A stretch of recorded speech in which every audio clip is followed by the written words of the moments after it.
Londres, 1848, outono. Encontrar uma determinada pessoa em uma cidade com quase 2 milhões de habitantes era uma tarefa dificílima. Ajudava bastante se a pessoa em questão se tratasse de um irmão beberrão, de comportamento previsível. Mesmo assim, não seria fácil. Léo, onde você está?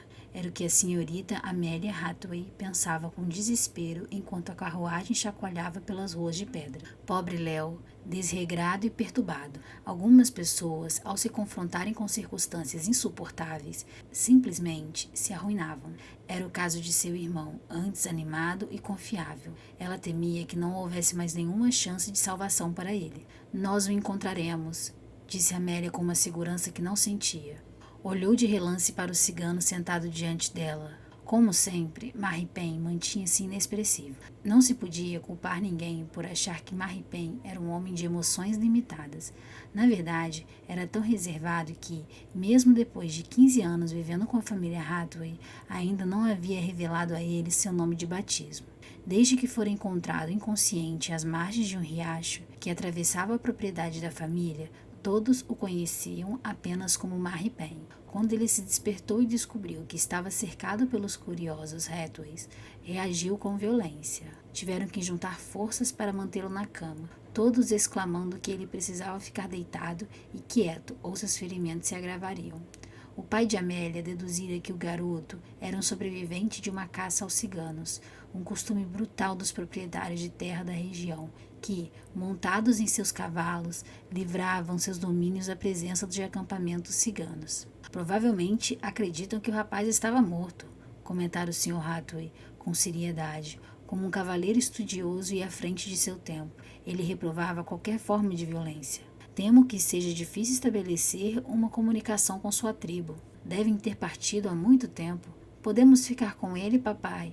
Exclamou Pop, ansiosa. Era uma das irmãs mais novas de Amélia, e com certeza imaginava que o garoto selvagem, que lhe mostrara os dentes como uma fera aprisionada, se tornaria uma mascote divertida. O Sr. Hathaway lhe sorrira. Ele pode ficar o tempo que quiser, mas duvido que permaneça por mais do que 1 ou 2 semanas. Os Huns são um povo nômade, não gostam de passar muito tempo sob o mesmo teto, sentem-se aprisionados. Entretanto, Maripen permanecera com eles. No início, era um garoto pequeno e esguio, mas com os cuidados adequados e refeições regulares, crescera de uma forma quase assustadora, até se tornar um homem de proporções robustas e imponentes. Era difícil dizer exatamente o que Maripen fazia ali. Não era um membro da família, tampouco um criado. Embora exercesse diversas funções para os Hathaways, atuando como condutor de carruagem e faz-tudo, ele sempre comia à mesa com a família quando queria e ocupava um quarto na ala principal do chalé. Com o Léo desaparecido e talvez em perigo, não havia dúvida de que Maripen ajudaria a encontrá-lo. Não era considerado apropriado que uma jovem como Amélia saísse sozinha com um homem como Maripen. Mas, aos 26 anos, ela acreditava que não havia mais necessidade de ter uma dama de companhia. Devemos começar descartando os lugares aonde Léo não iria, disse ela. Igrejas, museus, locais de educação elevada e bairros elegantes estão fora de questão, Maripen. Sobra a maior parte da cidade, resmungou Maripen. Ele não gostava de Londres. Em sua visão, o funcionamento da chamada sociedade civilizada era infinitamente mais bárbaro do que qualquer outra coisa encontrada na natureza. Se pudesse escolher entre passar 1 hora em um chiqueiro com os porcos ou em um salão, em companhia de pessoas elegantes, escolheria os porcos sem hesitar. Acho que devemos começar pelas tavernas, prosseguiu Amélia. Maripen lançou-lhe um olhar sombrio. Sabe quantas tavernas existem em Londres? Não, mas com certeza saberei até o fim da noite. Não vamos começar pelas tavernas. Vamos para onde é mais provável que o Léo arranje uma encrenca. E onde seria? No Jenners. O Jenners era um clube de jogo mal afamado, para onde os homens iam quando queriam se comportar de forma nada cavalheiresca. Criado originalmente por um ex-pugilista chamado Ivo Jenner, o clube mudara de mãos depois de sua morte e agora pertencia ao seu genro, Lord St. Vincent. A péssima reputação de St. Vincent apenas acentuara a aura de sedução do clube. Dizia-se que a filiação ao clube custava uma fortuna. É claro que Léo insistira em associar-se assim que herdara seu título, 2 meses antes. Se você pretende beber até morrer, prefiro que faça isso em um lugar mais acessível, dissera-lhe Amélia com toda a calma. Mas agora sou visconde, respondera Léo com indiferença. Preciso fazer tudo com estilo, senão as pessoas vão comentar. Comentarão que é um perdulário tolo e que o título poderia perfeitamente ter sido herdado por um macaco. Aquilo arrancara um sorriso de seu belo irmão. Tenho certeza de que essa comparação é muito injusta com o macaco. Morrendo de preocupação, Amélia pressionou os dedos enluvados na testa dolorida. Não era a primeira vez que Léo desaparecia, mas com certeza era sua ausência mais longa. Nunca estive em um clube de jogo, disse ela sem olhar para Maripen. Será uma experiência inédita. Não permitirão sua entrada. É uma dama. Mesmo que permitisse, eu não consentiria. Abaixando a mão, Amélia lançou-lhe um olhar de surpresa. Era raro que Maripen a proibisse de fazer alguma coisa. Na verdade, aquela devia ser a primeira vez. Achou aquilo irritante. Levando em conta que a vida do irmão poderia estar em risco, ela não podia se preocupar com convenções sociais. Além do mais, estava curiosa para ver como era o interior daquele privilegiado reduto masculino. Condenada a se tornar uma solteirona, ela poderia, ao menos, desfrutar das pequenas liberdades que sua situação lhe concedia. Também não permitirão a sua entrada, argumentou ela. Você é um rom. Por acaso, o gerente do clube também é. Era uma situação fora do comum, até mesmo extraordinária. Os ciganos eram conhecidos como ladrões e trapaceiros. Era no mínimo espantoso que um deles ficasse encarregado da contabilidade de moedas e crédito, sem falar da arbitragem de polêmicas surgidas nas mesas de jogos. Deve ser um indivíduo notável para assumir tal posição, disse Amélia. Eu permitirei que me acompanhe ao interior do Jenners. É possível que sua presença o torne mais comunicativo. Obrigado. A voz de Maripen soou muito áspera. Amélia guardou um silêncio estratégico enquanto ele conduzia a carruagem fechada pela maior concentração de atrações, lojas e teatros da cidade. O veículo com molas mal conservadas sacudia à vontade pelas vias largas, passando por belas praças ladeadas, por casas com colunas e gramados caprichosamente cercados e por construções com fachadas ao estilo georgiano. À medida que as ruas se tornavam mais extravagantes, as paredes de tijolos davam lugar ao gesso, que logo se transformou em pedra. A paisagem de West End não era familiar para Amélia, apesar da proximidade de seu vilarejo. Os Hathways não costumavam se aventurar pela cidade e com certeza não frequentavam aquela região. Mesmo nas circunstâncias atuais, com sua herança recente, havia pouco com que eles pudessem arcar naquele local. Ao olhar para Maripen, Amélia se perguntou por que ele parecia saber exatamente para onde iam, se não estava mais familiarizado com a cidade do que ela. Mas Maripen sempre tivera um instinto para encontrar o caminho certo em qualquer lugar. Dobraram a King Street, iluminada por lamparinas a gás. Era uma rua barulhenta e movimentada, congestionada por veículos e grupos de pedestres que partiam para as diversões noturnas. O céu ganhou um tom vermelho opaco, enquanto a luminosidade restante atravessava a nuvem de fumaça de carvão que cobria a cidade. As torres de construções imponentes cortavam a paisagem, uma fileira de formas escuras que se destacavam como os dentes de uma bruxa. Maripen conduziu o cavalo para um beco estreito de estrebarias, atrás de uma construção com fachada de pedra. Jenners. Amélia sentiu um frio na barriga. Seria pedir demais que seu irmão estivesse ali, em segurança, no primeiro lugar que procuravam. Maripen, sua voz estava tensa. Sim, devo lhe dizer que, caso meu irmão ainda não tenha tido sucesso em se matar, pretendo eu mesma lhe dar um tiro quando o encontrarmos. Eu lhe entregarei a pistola. Amélia sorriu e ajeitou o chapéu. Vamos entrar. E lembre-se, eu cuido da conversa. Um odor desagradável impregnava o beco, um cheiro urbano de animais, detritos e carvão. Na falta de uma boa chuva, a sujeira se acumulava com rapidez pelas ruas. Ao olhar para o chão imundo, Amélia deu um salto para se esquivar de duas ratazanas que corriam guinchando junto à parede. Maripen entregou os arreios para um colcheiro e Amélia lançou um olhar para o fim do beco. 2 garotos de rua estavam agachados perto de uma minúscula fogueira, assando alguma coisa em espetos. Amélia não queria nem imaginar o que devia ser aquilo. Desviou sua atenção para um grupo, 3 homens e uma mulher, iluminado por um fulgor vacilante. Parecia que 2 dos homens trocavam socos, porém estavam tão embriagados que a disputa mais parecia um número de dupla de palhaços. O vestido da mulher era de um tecido berrante, com um corpete decotado que revelava as colinas rechonchudas de seus seios. Parecia se divertir com o espetáculo dos 2 homens, que a disputavam enquanto um terceiro tentava apartá-los. Mas eu já disse, meus bons rapazes, exclamou a mulher com um sotaque do West End. Leva os 2, não é preciso uma briga de galos. Fique aí, murmurou Maripen. Amélia fingiu não ter ouvido e se aproximou para ver melhor. Não era a visão da arruaça que lhe parecia tão interessante. Até a sua aldeia, a pequena e pacífica Primrose Place, tinha sua cota de brigas. Todos os homens, independentemente de sua posição, de vez em quando sucumbiam aos instintos mais baixos. O que chamou a atenção de Amélia foi o terceiro homem, que tentava apartar a briga, correndo de um lado para o outro entre aqueles tolos embriagados, tentando trazê-los de volta à razão. Embora estivessem tão bem vestidos quanto os outros 2 cavaleiros, era óbvio que não se tratava de um. Tinha cabelos negros, pele morena e uma aparência exótica. Movia-se com graça e agilidade de um gato, evitando com facilidade os golpes e os botes de seus oponentes. Meus senhores, dizia em um tom excessivamente razoável, parecendo descontraído até o aparar com o antebraço em um soco forte. Temo que ambos precisem parar com isso agora, ou serei obrigado a...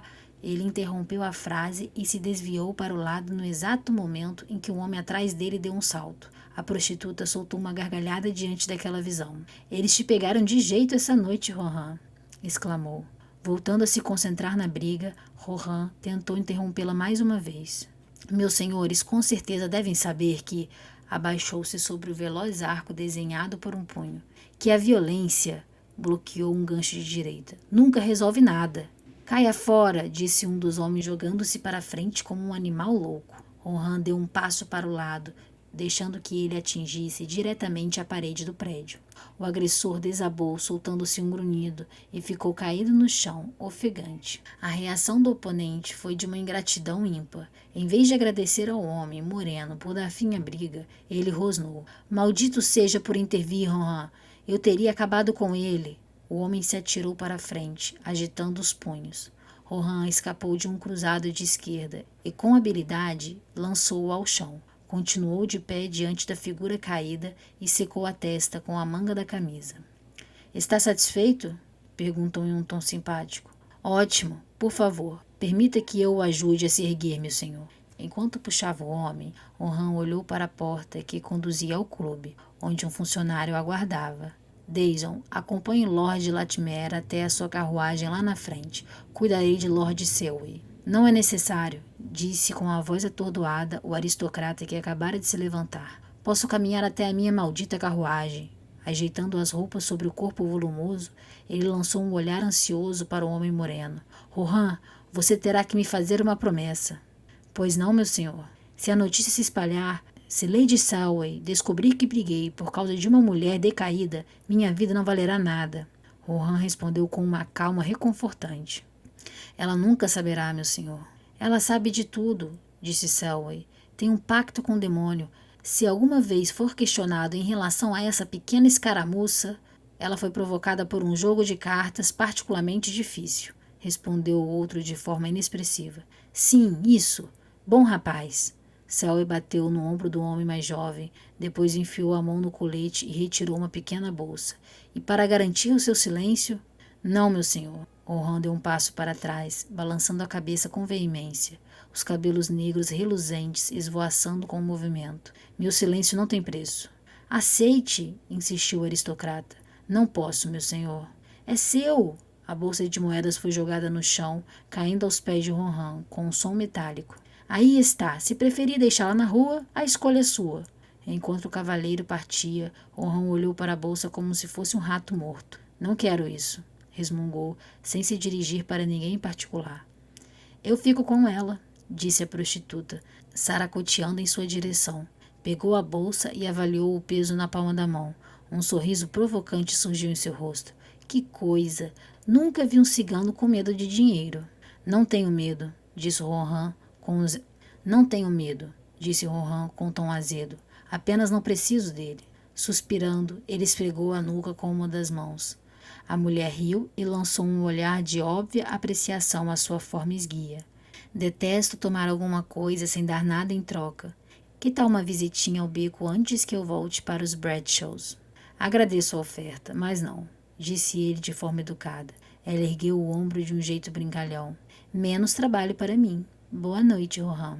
Rohan respondeu em um aceno breve, parecendo contemplar com exagerada atenção um ponto no chão. Estava imóvel, como se ouvisse um som quase imperceptível. Levando mais uma vez a mão na nuca, massageou-a, como se quisesse apaziguar uma coceira que ainda nem havia surgido. Devagar, voltou-se e olhou diretamente para Amélia. Ela sentiu um pequeno choque percorrer seu corpo quando seus olhares se encontraram. Embora estivessem separados por vários metros, Amélia sentiu toda a força da atenção de Rohan. Nem simpatia, nem gentileza suavizaram sua expressão. Na verdade, parecia impiedoso, como se há muito tivesse descoberto que o mundo é um lugar cruel e decidido a aceitá-lo dessa forma. Enquanto o analisava com um olhar desapaixonado, Amélia sabia o que ele via. Uma mulher com roupas apresentáveis e sapatos confortáveis. Tinha pele clara e cabelos escuros. Altura mediana, com aparência corada e saudável, como um dos Hathways. Seu corpo era robusto e voluptuoso. Enquanto que a moda era uma silhueta delgada, como um junco, lívida e frágil. Sem vaidade, Amélia sabia que, embora não fosse uma grande beldade, era atraente bastante para ter conquistado o marido, mas arriscara seu coração uma vez, com consequências desastrosas.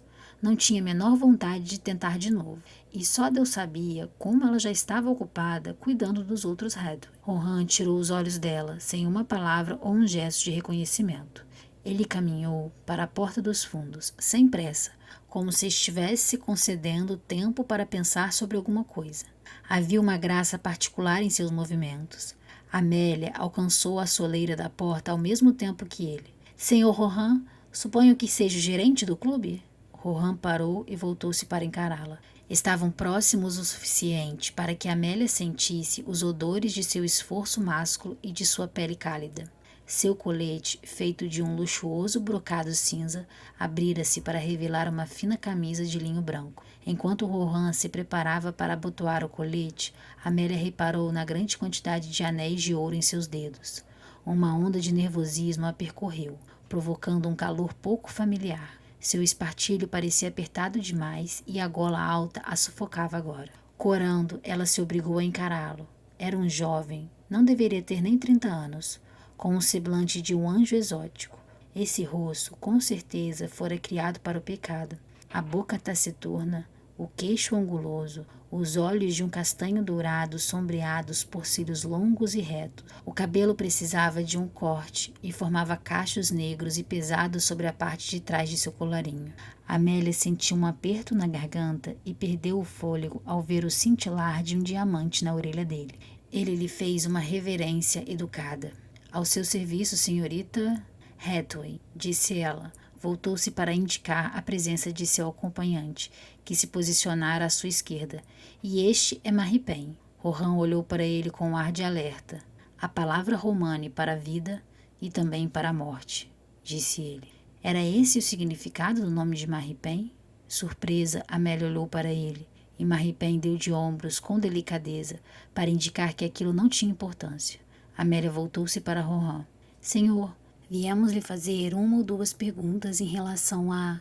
Não gosto de perguntas. Estou procurando meu irmão, Lord Ramsay, prosseguiu ela com teimosia, e preciso desesperadamente de qualquer informação sobre seu paradeiro. Não lhe diria mesmo que soubesse.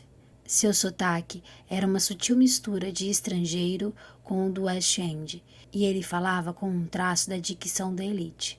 Era a voz de um homem que costumava conviver com um tipo raro de pessoas. Garanto-lhe, meu senhor, que não causaria esse transtorno a mim mesma nem a ninguém, caso não fosse absolutamente necessário. Mas é o terceiro dia desde que meu irmão desapareceu. Não é problema meu. Rohan virou-se para a porta. E ele costuma andar em más companhias. É uma pena. Pode já estar morto. Não posso ajudá-la. Desejo-lhe sorte em sua busca. Rohan empurrou a porta e fez menção de entrar no clube. mas parou ao ouvir Marie-Pen falar em Romani. Desde que ele chegara ao convívio com os Hathways, foram poucas as ocasiões em que Amélia o ouvira falar a língua secreta dos ciganos. Tinha um som pagão, denso, com consoantes e vogais prolongadas, mas havia uma música primitiva na forma com que as palavras se juntavam. Fitando Marie-Pen com intensidade, Rohan apoiou o ombro no batente da porta. A língua antiga, disse ele, faz anos que não ouço. Quem é o líder de sua tribo? Não tenho tribo. Por um longo momento, Marie-Pen permaneceu impassível, enquanto Rohan o observava com os olhos castanhos estreitados. Entrem, disse com aspereza. Verei o que posso descobrir. Foram conduzidos ao interior do clube, sem cerimônia, e Rohan instruiu o empregado a encaminhá-los a uma sala particular no andar de cima. Amélia ouviu o zumbido de vozes e de música vindo de algum lugar e passos que iam de um lado para o outro. Aquele estabelecimento era uma agitada colmeia masculina, proibido para alguém como ela. O empregado, um jovem com sotaque do leste de Londres e bons modos, levou-os a um aposento bem decorado e pediu a eles que permanecessem ali, até que Rohan voltasse. Marie-Pen dirigiu-se a uma janela cortinada que dava para King Street. Amélia se surpreendeu com o luxo sereno do ambiente. O tapete feito à mão com tons de azul e creme, as paredes revestidas em madeira e a mobília forrada com veludo. Deu muito bom gosto, comentou tirando o chapéu e pousando-se sobre uma mesinha de mogno. Por algum motivo eu esperava alguma coisa um pouco, vulgar. O Jenners tem um padrão superior ao habitual. Usa a fachada de um clube para cavalheiros, quando seu objetivo verdadeiro era oferecer a maior banca de jogos de azar da cidade. Amélia dirigiu-se para a estante embutida e inspecionou os tomos. Por que você acha que o Sr. Rohan relutou tanto em aceitar o dinheiro de Lord Selway? Marie-Pen lançou-lhe um olhar mordaz por sobre o ombro. Você sabe como os Hun se sentem em relação aos bens materiais. Sim, sei que seu povo não gosta de acumular. Mas, pelo que vi, não costumam ser tão relutantes em aceitar algumas moedas em troca de um favor. É mais do que apenas não querer acumular. Para um Shao, se encontrar em tal posição... O que é um Shao? Um filho de Hon. Para um Shao, usar roupas tão ricas, permanecer sobre o mesmo teto por tanto tempo, acumular tanta riqueza, é vergonhoso, constrangedor, contrário à sua natureza. Parecia tão severo e seguro de si que Amélia não pôde resistir a lhe dar uma pequena provocação. E qual é a sua desculpa, Marie-Pen? Está sobre o teto dos Hathways há bastante tempo. É diferente. Para começar, não há lucro em viver com vocês. Amélia riu. Além disso, a voz de Marie-Pen se tornou mais suave. Devo minha vida à sua família. Amélia sentiu uma onda de afeto ao observar seu perfil inflexível. Que desmancha prazeres, disse ela com delicadeza. Tento implicar e você estraga tudo sendo sincero. Sabe que não tem a obrigação de ficar, querido amigo. Já saldou sua dívida conosco milhares de vezes. Marie-Pen negou com a cabeça imediatamente. Seria como abandonar um ninho com filhotes, sabendo que há uma raposa à espera. Não somos tão indefesos assim, protestou ela. Sou perfeitamente capaz de tomar conta da minha família, assim como Léo, quando está sóbrio. E quando isso acontece? O tom inexpressível de Marie-Pen tornava a pergunta ainda mais sarcástica. Amélia abriu a boca para reforçar seu argumento, mas foi obrigada a fechá-la. Marie-Pen tinha razão. Léo tinha vagado durante os últimos 6 meses em estado de embriaguez perpétua. Ela levou a mão ao peito, na altura do diafragma, onde as preocupações haviam se acumulado como um saco de bolas de chumbo. Pobre e infeliz Léo, Amélia tinha pavor de que não houvesse mais nada que pudesse ser feito por ele. Impossível salvar um homem que não deseja ser salvo, mas nem isso a impediria de tentar. Ela caminhou pelo aposento, agitada demais para se sentar e esperar calmamente. Léo estava em algum lugar, precisando ser resgatado, e não havia como dizer quanto tempo Rohan os deixaria ali. Vou sair e dar uma olhada, disse Amélia, dirigindo-se para a porta. Não irei longe. Fique aqui, Marie-Pen, para o caso do Sr. Rohan aparecer. Ela o ouviu resmungar alguma coisa, baixinho. Ignorando seu pedido, Marie-Pen a seguia de perto quando ela entrou no corredor. Isso não está certo, disse ele. Amélia não parou. A correção não tinha mais poder sobre ela. É minha única chance de ver o interior de um clube de jogos e não vou perdê-la. Seguindo o som das vozes, ela se aventurou até uma galeria que circundava o segundo andar de um amplo e esplêndido salão. Multidões de homens em trajes elegantes reuniam-se em torno de 3 grandes mesas de jogos, enquanto croupiers usavam ancinhos para juntar os dados e o dinheiro. Havia muita conversa e exclamações, e o ar crepitava com toda aquela empolgação. Empregados movimentavam-se pelo salão de jogos, alguns carregando bandejas com comida e vinho, enquanto outros levavam bandejas com fichas e baralhos novos.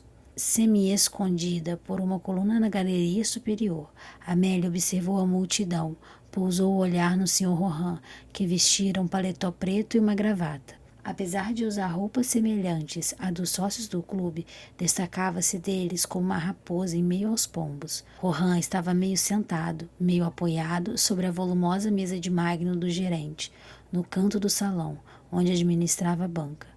Parecia dar instruções a algum empregado, gesticulava o mínimo possível, mas mesmo assim havia uma desenvoltura em seus movimentos, uma presença física tranquila que atraía o olhar. E então, de alguma forma, a intensidade do interesse de Amélia pareceu alcançá-lo. Ele passou a mão na nuca e olhou diretamente para ela. Do mesmo modo como acontecera no beco, Amélia sentiu as batidas de seu coração repercutirem por todo o corpo. Em seus membros, mãos, pés e até mesmo nos joelhos. Foi invadida por um rubor desconfortável. Sentiu-se tomada por culpa, calor e surpresa, corada como uma criança, antes de conseguir se recompor o suficiente para se esconder atrás de uma coluna. "O que foi?" perguntou Mary Penn. "Acho que o Sr. Rohan me viu." Deixou escapar uma risada nervosa. "Minha nossa, espero não o ter irritado. Talvez devêssemos voltar para a sala de visitas." E, arriscando dar uma rápida olhada de seu esconderijo, viu que Rohan havia desaparecido. Se você gosta de literatura e de romance e amou este vídeo, clique no ícone de curtir abaixo e compartilhe o vídeo em sua rede social. Se você deseja ser notificado de outros vídeos de audioleitura, clique em se inscrever e depois no ícone de campainha. Até o próximo capítulo!